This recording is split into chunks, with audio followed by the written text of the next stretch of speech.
छोटी सी थी जनाबाई, अपने माता पिता के साथ आषाढ़ी एकादशी के दिन आई यहां पर, जिस दिन सबसे ज्यादा भीड़ होती है पंढरपुर में।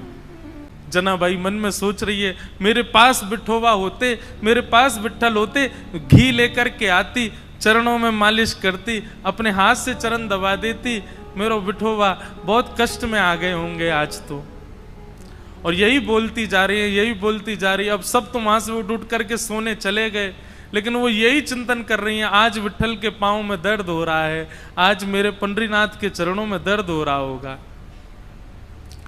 ये भाव मन में सोच ही रही थी कि इतने में ही पीताम्बरी पहने, कटी पर हाथ धरे, सुंदर सांवल वर्ण ठाकुर जी का श्री पंडरीनाथ भगवान वहीं प्रकट हो गए। और प्रकट होकर के जनाबाई के सामने बैठ करके पांव आगे पसार दिए, बोले रो क्यों रही हो, तो फिर दबाओ हमारे चरण। आपको अगर लग रहा है कि हमारे पैरों में पीड़ा हो रही तो दबाओ ना। पैर दबाते दबाते जनाबाई पूछ रही है, भोजन किया आपने? ठाकुर जी बोले हाँ किया। तो क्या पाया? बता दिया जो भी बनता है। अब मंदिर में जो भी बनता, मुझे तो पता नहीं क्या बनाते हैं मंदिर में, जो भी बनता ठाकुर जी बताए। बोले इसकी सब्जी बनी थी, जे चावल बने थे, रोटी बनी थी और पूरन पोली बनी थी, और यही बनती महाराष्ट्र में। और क्या बनता है? पूरन पोली है। और क्या बनता है? अब हमको कोई बना के खिला ही नहीं रहा तो हमको पता कैसे चले।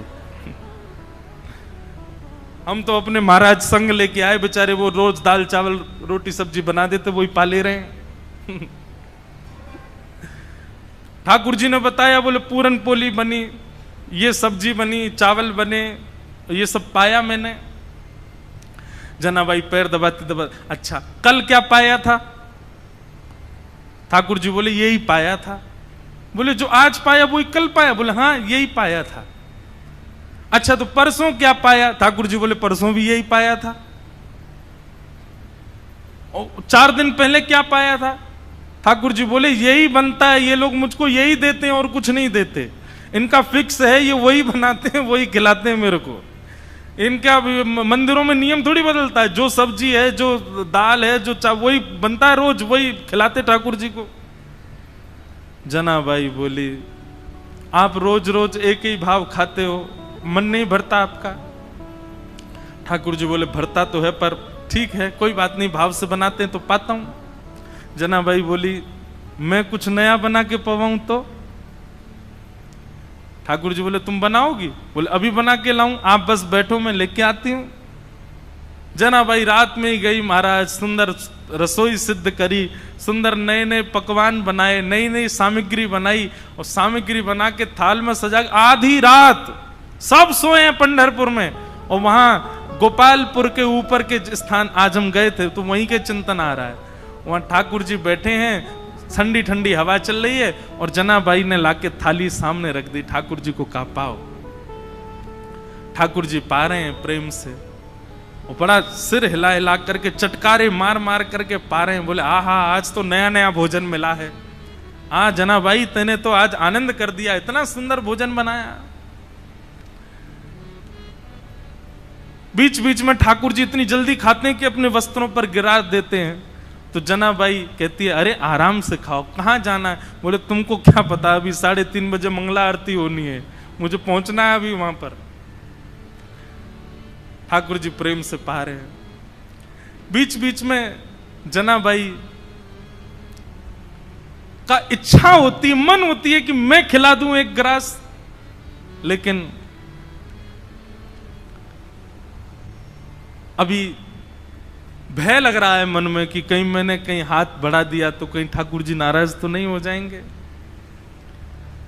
ठाकुर जी ने प्रसाद पाया, बोले जनाबाई कल फिर आऊंगा, बढ़िया बना के रखना कुछ अच्छा, फिर पाऊंगा कल, अभी जाता हूं, हाँ मंगला की समय हो गई। ठाकुर जी दौड़े आए, सीधे महाराज घंटे घड़ियाल बजने लगे और मंगला आरती शुरू। 3:30-4 बजे से ही ठाकुर जी का अभिषेक होने लगा। 1 दिन 2 दिन 3 दिन 4 दिन 5 दिन बीत गए। रोज ठाकुर जी रात में चले जाते हैं और प्रसाद पाके आते हैं। रुक्मणी जी आई एक दिन मंदिर में, और यहां बस शयन की तैयारी हो रही थी। रुक्मणी जी आकर के बोली, वो भी ऐसी खड़ी हैं, ऐसी बोली होंगी। कहां जाते हो आप रात को? ये इतनी रात को कहां जाते हो आप? सही सही बताना। ठाकुर जी बोले गोपालपुर जाता हूं, वहां पर एक मेरी भक्त है जनाबाई, ये मंदिर में तो रोज एक सा ही बना देते हैं, वहां पे बड़ा नया नया बनाती है, वो खाने में बहुत सुख मिलता है, वहां जाता हूं भोजन करने। रुक्मणी जी बोली अच्छा, इतना अच्छा भोजन बनता है कि रोज जाते हो? बोले हाँ, वो बड़े भाव से बनाती है। रुक्मणी जी बोली हमको भी ले चलो, हमको भी खिला लाओ। ठाकुर जी बोले लेके चलूंगा लेकिन खिलाऊंगा नहीं, खाऊंगा तो अकेला मैं। वो छोटी सी है, छोटे छोटे उसके हाथ हैं, वो छोटे छोटे हाथ से थोड़ी सी दाल बनाती है, थोड़ी सी सब्जी बनाती है, एक ही पूरन पूली बना पाती बेचारी। और तुम चलोगी, तुम्हारा भी पेट मेरा भी पेट, उसको बहुत श्रम हो जाएगा, उसको इतना नहीं बनवाना भोजन। चलो साथ में, लेकिन दूर खड़ी रहना, देखती रहना, और बीच में भी मत आना, वो सहजता उसकी खत्म हो जाएगी, वो तुमको देख के फिर बनावटी बात करेगी। रुक्मणी जी बोली ले चलो, कुछ खिलाना नहीं, नहीं आऊंगी बीच में, लेकिन ले तो चलो, मैं भी तो देखूं ऐसा क्या, ऐसा उसका क्या भाग्य कि पंडरीनाथ रात में जाते हैं। रुक्मणी जी गई हैं, दूर खड़ी देख रही हैं, जनाबाई थाल लेकर के आई है, ठाकुर जी प्रेम से पा रहे हैं। ठाकुर जी पाते, आज ही जनाबाई के मन में आया, बोले आज तो मैं अपने हाथ से खिला के मानूंगी, रोज तो ये मैं डर के मारे नहीं खिला पाती। ठाकुर जी जिम रहे थे बढ़िया प्रेम से, और चटकारे अपनी उंगलियां चाट चाट करके, बढ़िया आहा बहुत अच्छा बना है। दूर खड़ी रुक्मणी जी के नेत्र सजल हो रहे हैं, ये सौभाग्य तो मुझे भी नहीं मिला कभी, जैसा सौभाग्य जनाबाई को दे रहे हैं। बीच में जनाबाई के मन में भाव आया आज तो मुझे खिलाना ही है, तभी एक सामग्री उठाकर जनाबाई कहती बिठोबा ये तो पाओ, और ऐसे खाने में तल्लीन थे ठाकुर जी। ठाकुर जी ने भी विचार नहीं किया, ठाकुर जी ने भी मुख खोल दिया, हाँ खिलाओ। और जनाबाई ने जैसे ही अपना मुख अपने हस्त कमल से सामग्री ठाकुर जी के मुख में दी है, जनाबाई का हाथ वहीं रुक गया, ठाकुर जी का मुख वहीं रुक गया, दोनों के नेत्र सजल। और दूर खड़ी रुक्मणी जी भी कह रहे हैं धन्य है जनाबाई, धन्य है, इनका सौभाग्य देखो, ठाकुर जी साक्षात इनके हाथों से पा रहे हैं। ऐसा भाव।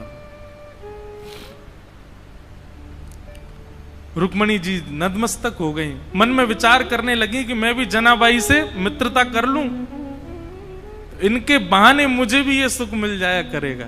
जो सुख लक्ष्मी जी को भी नहीं है वो जनाबाई को दे रहे हैं ठाकुर जी।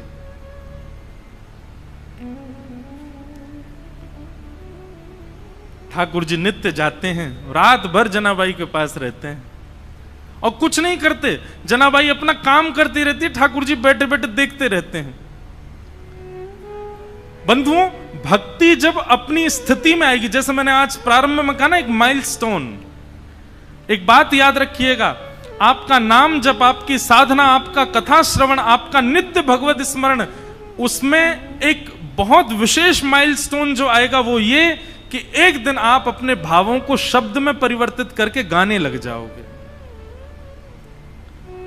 माफ कीजिएगा, क्षमा कीजिएगा, लेकिन अभी भक्ति में गायन प्रारंभ नहीं हुआ, भक्ति में लिखना प्रारंभ नहीं हुआ, भक्ति में शब्दों में पिरो करके उन भावों को पदावली के रूप में करने का प्रारंभ नहीं हुआ, तो अभी आप उस माइलस्टोन पर पहुंच नहीं पाए हो। बात समझ रहे हैं ना मेरी?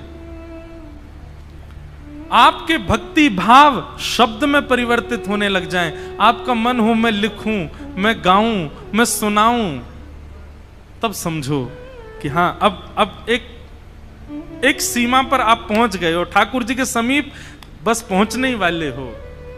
हम एक बात कथा में कहते हैं, जिसने भी पाया गा करके ही पाया, बिना गाए किसी ने नहीं पाया।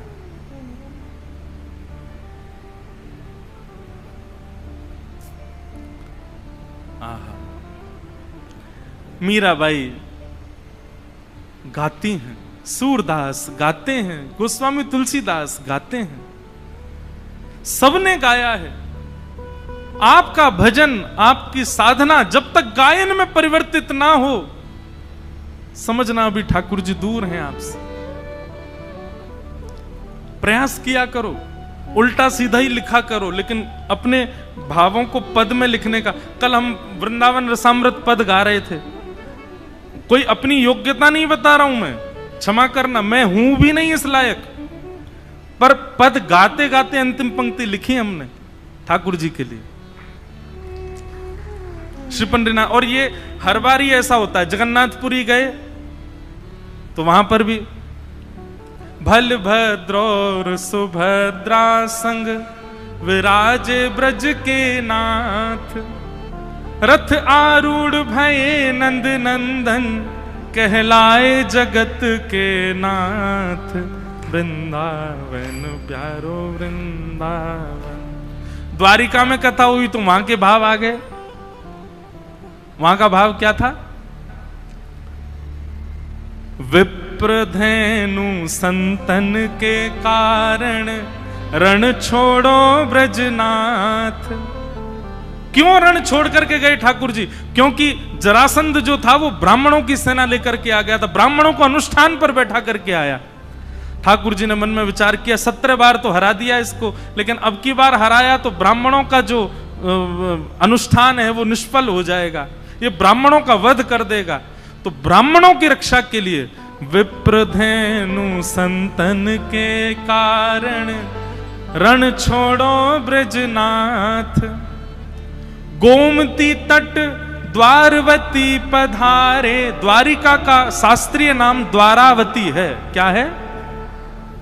गोमती तट द्वारवती पधारे, गोमती तट द्वारवती पधारे कहलाए द्वारिका नाथ। वृंदावन प्यारो वृंदावन। अब कल पंढरपुर आए तो पंढरपुर आकर के नया भाव आया। क्या? पुंडलीक की सेवा भाव सो रीझे रुक्मणी नाथ। पुंडलीक की सेवा भाव सो रीझे रुक्मणी नाथ। निज कर दिए कमर पर ठाड़े, निज कर किए कमर पर ठाड़े कहलाए विठल नाथ।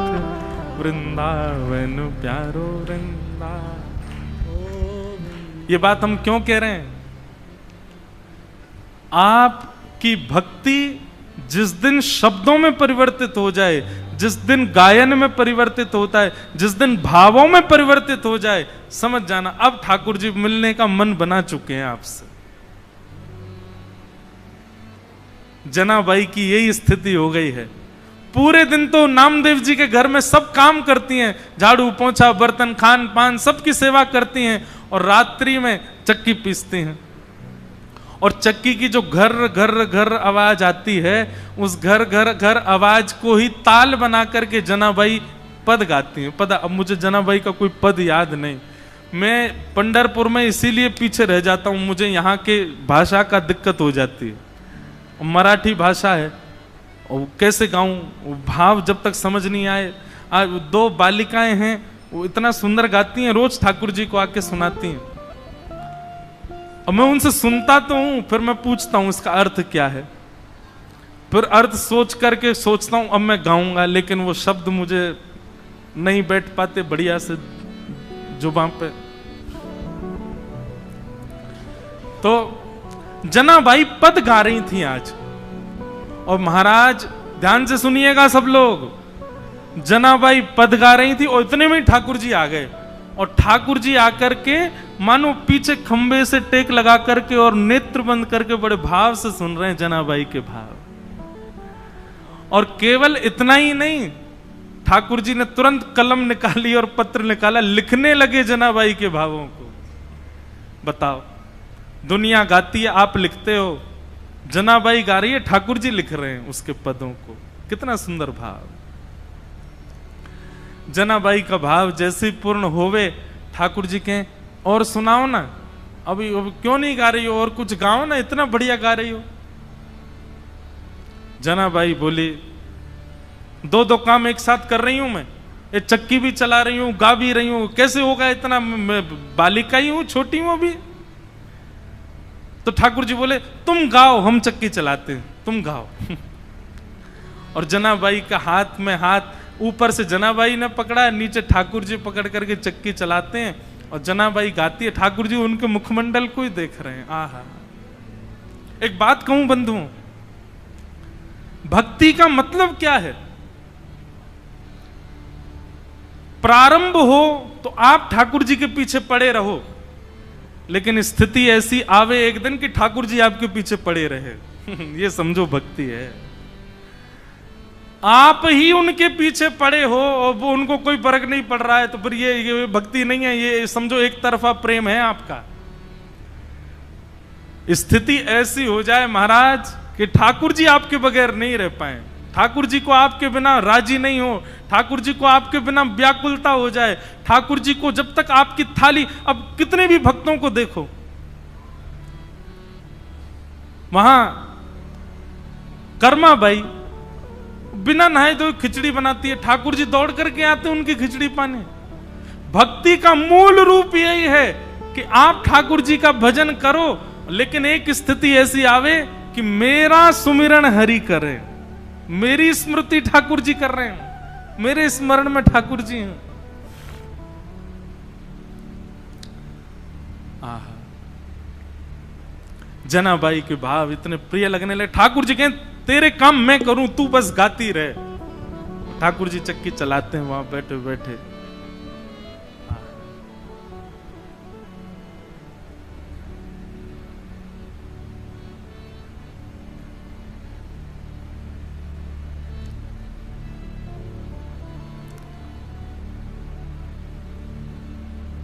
एक दिन जनाबाई बोली, ठाकुर जी आप चक्की चलाते हो पर आप इतने आभूषण पहन के रखते हो कि कोई आभूषण आपके कभी टूट जाए, कोई आभूषण आपकी चक्की से टकराते रहते हैं, इतनी आवाज होती है, मुझे तो भय लगता है कोई रात में आ ना जाए।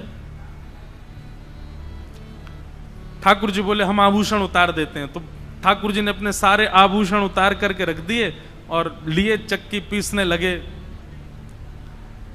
आज जनाबाई ने ऐसा भाव गाया कि ठाकुर जी उसमें इतने निमग्न हो गए कि इतने में ही मंदिर से घंटे घड़ियालों की आवाज आने लगी। ठाकुर जी के मंगला का समय हो गया।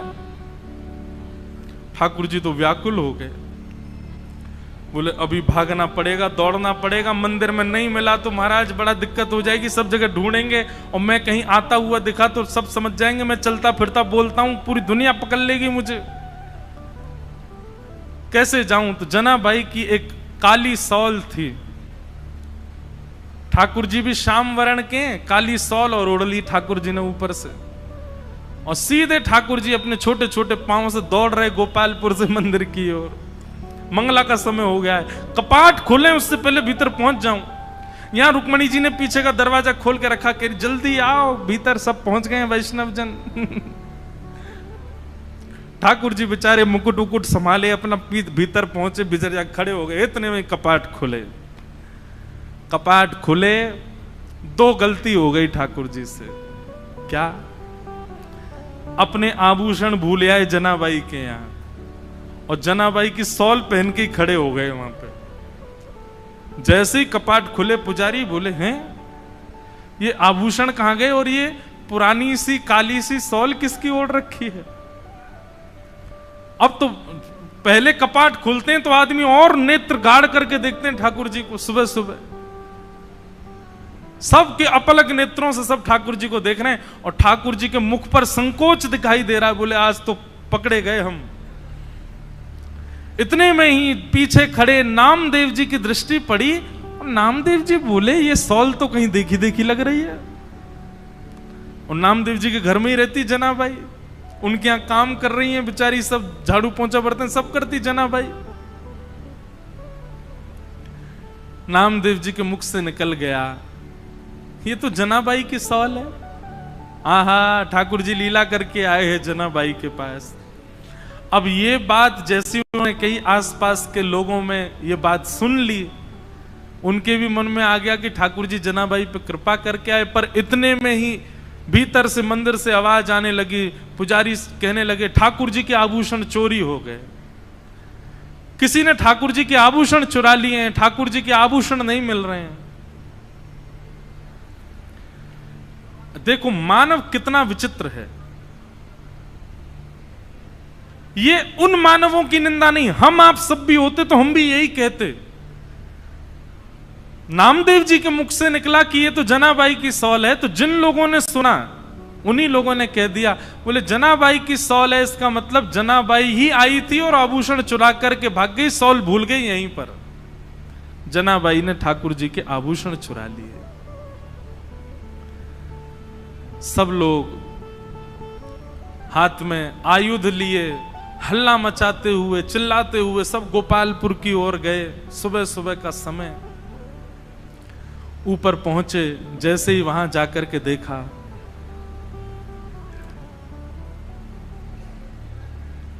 जनाबाई कहां है, बाहर आओ। जनाबाई निकल करके आई, क्या बात है, क्यों चिल्ला रहे हैं आप लोग? बोले तुमने ठाकुर जी के आभूषण चुराए। जनाबाई बोली मैं क्यों चुराऊंगी आभूषण? बोले तलाशी दिलाओ। जैसे ही जनाबाई के स्थान को देखने लगे, वहीं ठाकुर जी के आभूषण मिल गए। बंधुओं, ठाकुर जी की लीला में सब सुखद सुखद ही होता है, सब अच्छा ही अच्छा होता है, ऐसा नहीं है। ठाकुर जी कब, कहां, क्या, किस भाव से लीला कर रहे हैं, ये कोई नहीं जानता। और ठाकुर जी को जब अति विशेष लीला करनी होती है ना, तो ऐसा ही कोई कष्ट हमारे लिए कष्ट है, पर जिसके साथ होता है उसके लिए वो कष्ट नहीं है, ऐसी कोई भावना प्रकट। जैसे ही आभूषण मिले सबको, जनाबाई को पकड़ लिया सबने, बहुत अशब्द सब उच्चारण करने लगे। आभूषण चुरा लिए ठाकुर जी के। अरे नामदेव जी, आपने किसको अपने घर में आश्रय दे रखा है? और आदि आदि सब चिल्लाने लगे। जनाबाई तो मौन हो गई, और मैं क्या बोलूं? इन सबको यदि ये बात बताऊं कि रात्रि में ठाकुर जी मेरे यहां आए हैं, तो ये नहीं मानेंगे। ठाकुर जी लीला करके गए, ये सब कोई स्वीकार नहीं करेंगे। जनाबाई ने एक दो बार थोड़ा सा हट तो किया, लेकिन किसी ने नहीं माना। और सबने मिलकर के एक योजना बनाई। मैया अभी बैठो, अभी कथा चल रही है, हाँ अभी विराजो, कथा के बीच में नहीं, हाँ मिलेंगे हम आपसे। विचार करने लगे क्या करें। सबने मिलकर के कहा कि दंड दो। और दंड क्या है? बोले मृत्यु दंड दो।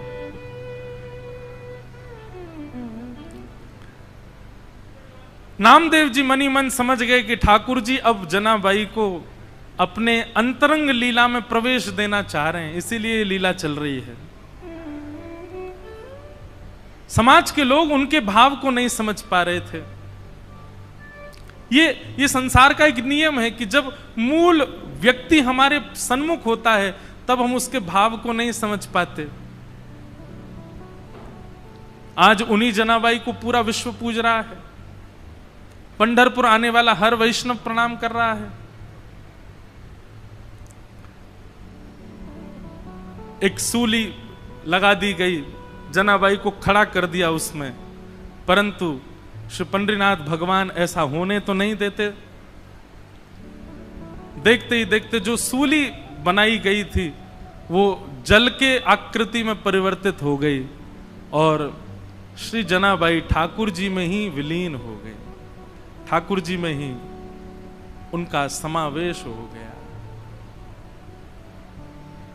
सब ढूंढने लगे, खोजने लगे, जनाबाई कहां है, जनाबाई कहां है। कई लोगों को आत्मग्लानि होने लगी, अपने आप को कोसने लगे, हमने क्या किया? एक परम भक्ता वैष्णवी जनाबाई के साथ ऐसा किया।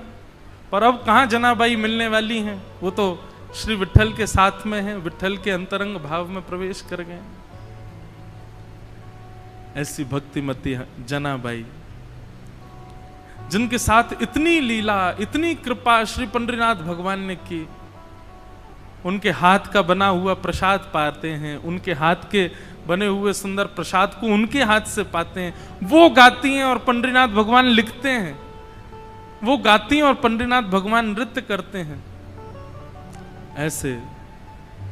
ऐसी सी जनाबाई, उनको हम बारंबार वंदन करते हैं।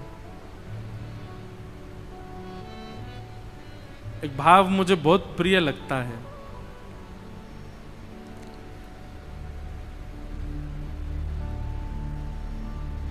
श्याम सुंदर सदा हमको प्यारे रहें, हम उन्हीं के रहें, वो हमारे रहें। श्याम सुंदर सदा हमको प्यारे रहें, हम उन्हीं के रहें, वो हमारे। दो कथाओं का प्रकथन पढ़ने में आया। एक भाव तो ऐसा बताया जाता है कि वो सूली जो थी वो जल की आकृति में परिवर्तित हो गई और श्री जनाबाई ठाकुर जी में ही विलीन हो गए। एक भाव ऐसा बताया जाता है कि श्री नामदेव जी महाराज ने ठाकुर जी से एक वरदान मांगा अपने भजन का। बहुत ध्यान से सुनिएगा। अपने जीवन भर के भजन का एक वरदान मांगा ठाकुर जी से। पंडरीनाथ भगवान बोले मांगो क्या चाहिए? तब श्री नामदेव जी कहते हैं, बोले पंढरपुर आने वाले हर वैष्णव की चरण रज मेरे माथे पर पड़े नित्य। जब तक पंढरपुर धाम है तब तक यहां आने वाले वैष्णवों की चरण रज मुझको प्राप्त होती रहे, ऐसा वरदान मुझे प्रदान करो। ये वरदान मांगते ही श्री पंडरीनाथ भगवान का जो मुख्य द्वार है, जहां से अभी सबका प्रवेश तो अभी निषेध है, सब घूम के जाते हैं, पर दर्शन अभी भी होता है, आप लोग सब कीजिएगा। वहां स्थान से अपने आप ही पृथ्वी बीच में से अलग हो गई, गहरा गड्ढा हो गया। ठाकुर जी ने मानो आज्ञा कर दी कि नामदेव जी आप वहीं विराजमान हो जाओ। जो भी लोग दर्शन करने आएंगे इन्हीं पहाड़ियों पर चढ़ करके ऊपर आएंगे, इन्हीं सिड्डियों पर चढ़ करके आएंगे, इन्हीं के नीचे आप विराजमान रहोगे तो सबकी चरण रज आपको स्वतः प्राप्त होती रहेगी। तो श्री नामदेव जी के सहित उनका पूरा परिवार, उनके पुत्र, पुत्र वधू, पत्नी, सब जितने जो भी हैं नामदेव जी के परिवार में, करीब 12-13 लोगों ने, सबने समाधि रिश्तेदारों के सहित, और अंत में जनाबाई भी श्री नामदेव जी के साथ वहीं पर विराजमान हो गए। ऐसी भी कथा पढ़ने में आती है। कितना ऊंचा भाव है। हम जब तक जीवित रहें तब तक वैष्णवों की चरण रज माथे से लगाते रहें, ये तो भाव सबका होता है। पर नामदेव जी तो कहते हैं हमें मुक्ति, भुक्ति, वैकुंठ, स्वर्ग, लोक कुछ नहीं चाहिए नाथ। हे पंडरीनाथ, बस इतनी कृपा कर दो कि आपके दर्शन को आने वाले प्रत्येक वैष्णव के चरण की चिन्ह, चरण की रज हमको प्राप्त हो। और आज भी पंढरपुर मंदिर के जो मुख्य पौड़ी हैं, मुख्य जो सीढ़ियां हैं, वहीं नामदेव जी की समाधि है। बंधुओं, हमारा प्रेम दूर दूर तक ठाकुर जी के लिए नहीं है। इन वैष्णवों का प्रेम देखो, वैष्णवों के प्रति प्रेम, ठाकुर जी के प्रति प्रेम, लीलाओं के प्रति प्रेम अद्भुत। हम तो बस गा सकते हैं, प्रार्थना कर सकते हैं, क्योंकि ये भाव भी ठाकुर जी की कृपा से ही हमारे चित्त में प्रकट होंगे, हमारे चाहने से प्रकट नहीं हो सकते। श्याम सुंदर सदा हमको प्यारे रहें, हम उन्हीं के रहें, वो हमारे रहें। श्याम सुंदर सदा हमको प्यारे, सब लोग गाओ। हम उन्हीं के रहें, वो हमारे रहें। हे श्याम सुंदर सदा हमको प्यारे रहें, हम उन्हीं के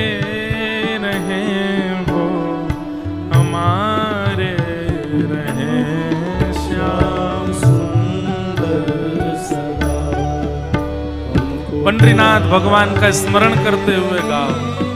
हम उन्हीं के रहे वो हमारे रहे।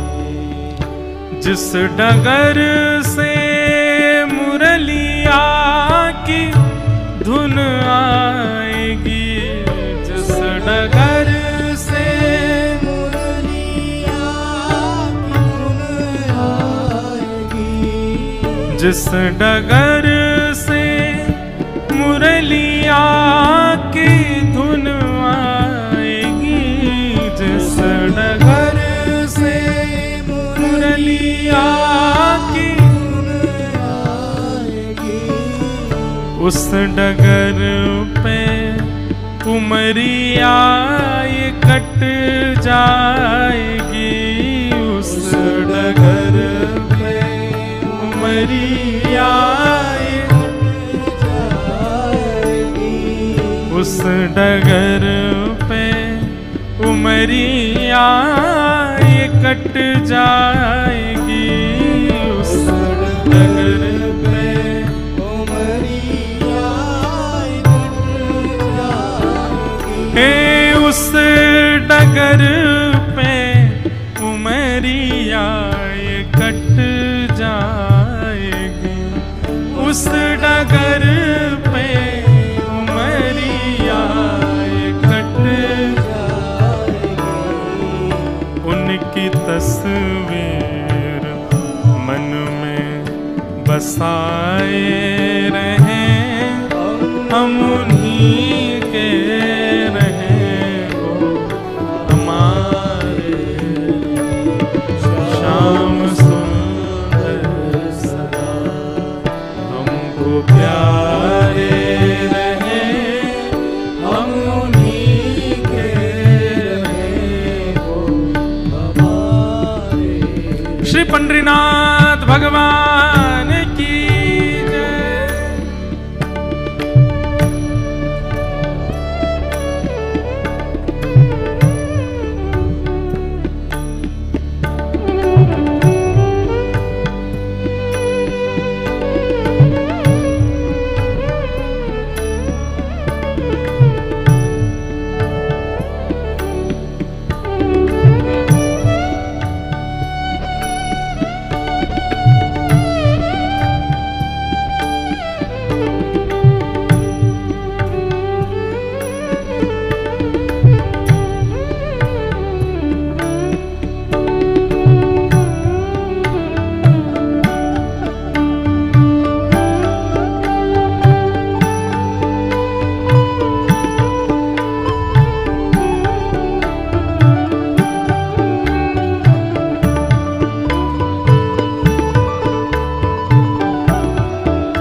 मोह माया की नदिया बही जा रही, मोह माया की नदिया बही जा रही, मोह माया की नदिया बही जा रही, मोह माया की नदिया बही जा रही।